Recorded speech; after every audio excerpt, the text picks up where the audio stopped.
Hello 12th class में संबंध के प्रकार हम पढ़ रहे थे। इसमें पिछली क्लास हमने संबंध के प्रकार के बारे में थोड़ा सा पढ़ा था। ठीक है, वीडियो रुक गया था वहाँ से। तो सार्वत्रिक संबंध क्या होता है यहाँ तक हमने बताया था। ठीक है, वीडियो में इस सार्वत्रिक संबंध क्या होता है कि एक सेट लेते हैं, ये एक सेट है और उसमें रिलेशन की जितने भी अवयव हों उनका संबंध अपने आप में होने चाहिए। मतलब जितनी भी पॉसिबल कंडीशन बनेगी उसमें प्रत्येक का संबंध ए से होना चाहिए। एग्जांपल से अच्छे समझ में आएगा। हमने लिया 1 2 3 एक सेट है, इसमें ए और बी हैं, दो सदस्य हैं और इनका संबंध क्या है, बी माइनस एक क्या है, एक पूर्णांक है। ठीक है, तो पूर्णांक है तो पहले तो हम अगर कंडीशन बनाएंगे तो अगर हम इसमें से दो नंबर लिए 1 और 2 लेते हैं, 1 1 ही ले लेते हैं। अगर पहला सदस्य भी 1 लिए, दूसरा सदस्य भी 1 लिए, तो 1 1 लिए तो क्या आएगा तुम्हारा 1 1 पे कितना आएगा, 1 माइनस 1 करेंगे 0, तो 0 भी क्या है, पूर्णांक है। फिर 1 2 लिया हमने, 1 2 लिए, 1 को 2 से या 2 को 1 से माइनस करेंगे तो कितना आएगा, 1 आएगा, ये भी पूर्णांक है। 1 3 लिए तो माइनस करेंगे 3 माइनस 1 2, ये भी पूर्णांक है। 2 और 1 लिए तो इसमें 2 को 1 को 2 से माइनस करें तो -1 आएगा, तो -1 भी क्या है, पूर्णांक ही है, ऋणात्मक। यहाँ पर धन और ऋण की तो बात कर नहीं रहे, सिर्फ पूर्णांक की बात कर रहे, चाहे वो धनात्मक हो चाहे ऋणात्मक हो। इस तरह हमने पूरी कंडीशन में निकालेंगे, सब संख्या को लेंगे तो वहाँ पर एक पूर्णांक आ जाएगा। ठीक है, अब इसका अगर हम कार्तीय गुणनफल भी निकालेंगे, इस सेट का कार्तीय गुणनफल भी निकालेंगे तो कार्तीय गुणनफल भी इतने ही आएंगे जितना कि इसमें हमें दिया है। ठीक है, क्योंकि 3 एलिमेंट हैं और फिर ए में हम 3 ए बराबर, फिर अगर यहाँ पर 3 लेते हैं, ठीक है, तो 3 एलिमेंट और लेंगे अगर हम इसको, तो देखेंगे कार्तीय गुणनफल भी की जो संख्या वो कितनी आएगी, 9 आएगी और इसमें भी कितना 9। मतलब कि इसका प्रत्येक अवयव अपने आप के प्रत्येक अवयव से क्या है, संबंध रखता है। इसको हम क्या बोलेंगे, सार्वत्रिक संबंध। मतलब कि सेट में जितने भी सदस्य हैं वो अपने आप के सभी अवयव से क्या करते हैं, संबंधित रखते हैं, कहलाती हैं। इसके पहले वाले में जो था कुछ संबंध रखते रहे कुछ नहीं रखते रहे, लेकिन इसमें क्या है, सब रखेंगे। तो ए क्रॉस ए अगर कार्तीय गुणनफल निकालेंगे वो भी सेम होगा और रिलेशन निकालेंगे तो रिलेशन भी कार्तीय गुणनफल की क्या होगा, बराबर होगा। ये हमारे पास निकाल लिया हमने, क्या है, सार्वत्रिक संबंध के बारे में हमने कर लिया। अब अगला जो तुम्हारा है समतुल्य संबंध। यदि किसी समुच्चय ए में कोई संबंध आर इस प्रकार हो कि ए का प्रत्येक अवयव स्वयं से आर द्वारा परिभाषित हो। ठीक है, कि एक समुच्चय में ए में रिलेशन क्या होनी चाहिए कि एक जो अवयव है वो अपने आप से स्वयं से क्या हो, परिभाषित, मतलब स्वयं से संबंधित रखता हो, उसे हम क्या बोलेंगे, समतुल्य संबंध कहेंगे। अब समतुल्य में एग्जाम्पल अगर हम चाहें तो कुछ बता सकते हैं। एग्जाम्पल अगर हम बोलें कि एक रेखा दूसरी रेखा के समानांतर, तो ये दो रेखाओं के बीच में संबंध हो गया कि एक रेखा दूसरी रेखा का कैसी समानांतर है। लेकिन अगर हम बात करेंगे तो एक रेखा वो अपने आप से भी क्या होगी, समानांतर होगी। ठीक है, मतलब एक कोई रेखा है तो अगर उस रेखा को उसी रेखा से तुलना करेंगे तो वो अपने आप में क्या होगी, समानांतर होगी। मतलब स्वयं से भी कंडीशन में वही रखती है, दूसरे की भी समानांतर है, वही कंडीशन अपने ऊपर भी लागू करती है कि अपने आप से भी समानांतर है, तो हम क्या बोलेंगे, उसे समतुल्य संबंध कहेंगे। ठीक है, अब अगले टाइप पे आते हैं हम।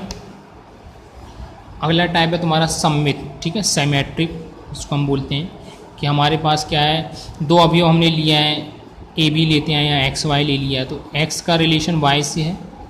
अब इसका उल्टा हम बोलेंगे तो वाई का रिलेशन एक्स से है। ठीक है, तो एक्स वाई इसका relation and Y X relation दोनों कैसा होने चाहिए, बराबर होना चाहिए। इसको हम बोलते हैं सममित। एग्जाम्पल कैसे हम ले सकते हैं, हम बोले कि मोहन सोहन का भाई है। ठीक है, मोहन सोहन का भाई है, तो मोहन और सोहन में क्या संबंध है कि भाई है। अब इसका उल्टा अगर हम लेते हैं, हम ये बोल देंगे सोहन मोहन का भी भाई है, तो मतलब दोनों दृष्टि से सेम है, मोहन भी सोहन का भाई है और सोहन भी मोहन का भाई है। मतलब सीधा यहाँ से चाहे वहाँ से, दोनों संबंध कैसे होंगे, बराबर होंगे। जिसको हम क्या बोलेंगे, सिमेट्रिक कहते हैं। प्रतिसम्मित एंटी सिमेट्रिक, मतलब एक्स का रिलेशन वाई से हो और वाई का रिलेशन एक्स से हो, तो इस कंडीशन में एक्स और वाई दोनों कैसा होने चाहिए, बराबर होने चाहिए। तो इसमें हम ये बोल सकते हैं कि किसी संख्या का भाग जो है, तो भागफल 1 अगर हम निकालते हैं तो मान लेते हैं कि एक संख्या हमने ली, 2 का भाग 2 से किया। अब इसको हम पलट के भी करेंगे तो x की वैल्यू हमने 2 ली, y की भी 2 ली, तो 2 का संबंध 2 से करने में भागफल कितना आ रहा है, 1। इसका उल्टा करेंगे हम, 2 का फिर 2 से पलट भी देंगे तो दोनों की वैल्यू सेम है। 2 का संबंध 2 से कितना है, भाग करने पर 1 आना चाहिए, और 2 कैसे हैं, आपस में बराबर है। इस टाइप के जो संबंध होंगे उसे हम क्या बोलेंगे, प्रतिसम्मित या एंटी सिमेट्रिक रिलेशन कहेंगे। उसके बाद है संक्रामक ट्रांजिटिव रिलेशन। इसमें हम बात करेंगे कि ए से परिभाषित एक सेट है और रिलेशन आर है, संक्रामक कब कहलाएगा। 3 एलिमेंट लिए हमने 1 2 3, तो A1 A2 A3 किससे प्रदर्शित करते हैं, किससे बिलोंग करते हैं, ए से के लिए क्या होनी चाहिए, ए का संबंध किससे, A1 का संबंध A2 से है, ठीक है, ये रिलेशन में है। A2 का रिलेशन A3 से है, ठीक है, ये रिलेशन का एलिमेंट है। लेकिन ए का A2 से है और A2 का A3 से है, तो A1 का A3 से भी रिलेशन होना चाहिए, ये प्राप्त हो जाता है, ठीक है।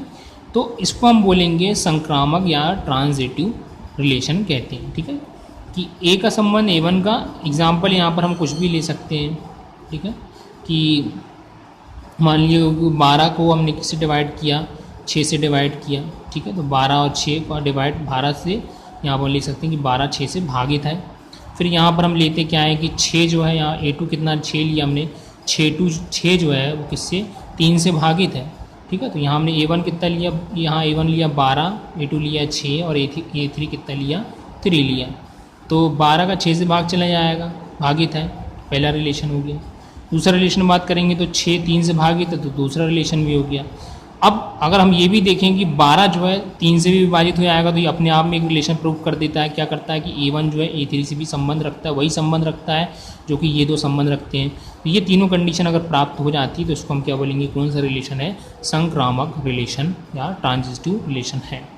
उसके बाद लास्ट है इसमें तुल्यता संबंध, ठीक है, तुल्यता संबंध, ये लास्ट संबंध है इसमें संबंध के प्रकार में। यदि कोई समुच्चय है या कोई सेट है वो सौतुल्य भी हो, सममित भी हो और संक्रामक, ये तीनों गुण अगर उसके अंदर हो, ये तीनों रिलेशन को प्रदर्शित करता है, तो उसे हम क्या बोलेंगे कि वो कौन सा संबंध है, तुल्यता संबंध है। सौतुल्य क्या है, पीछे पढ़ाया हमने पिछली क्लास में, क्या पढ़ाया, यदि कोई रिलेशन अपने आप से रिलेशन में रखता हो, अपनी कंडीशन को अपने आप से भी दोहराता हो, तो उसे हम सौतुल्य कहेंगे। सम्मित हमने बताया कि क्या है, एक का दूसरे से और दूसरे का फिर पहले से संबंध होना चाहिए, सम्मित कहलाएगा। और संक्रमिक कंडीशन हमने बताया है कि यदि 3 अवयव हैं तो अगर 2 का संबंध आपस में है तो जो फर्स्ट और लास्ट एलिमेंट होगा उनका भी रिलेशन वही प्राप्त हो जाता है, तो ये संक्रमक कहलाता है, ठीक है। तो ये तुल्यता, तीनों कंडीशन अगर सत्य है तो तुल्यता संबंध कहलाता है, ठीक है। तो ये संबंध के हमारे प्रकार हो गए कि कुल कितने संबंध कितने प्रकार के होते हैं, ठीक है। तो अब इसकी अगली क्लास में हम इसके बाद इसके क्वेश्चन कराएंगे कि इस क्वेश्चन को हम लोगों को कैसे करना और समझना है। तो ये कंडीशन आप अच्छे से पढ़ लें, याद कर लें, संबंध क्या होता है लिख सकते हैं ताकि आपको अगली क्लास में बन जाए। तो इसमें इतना ही, ओके बाय।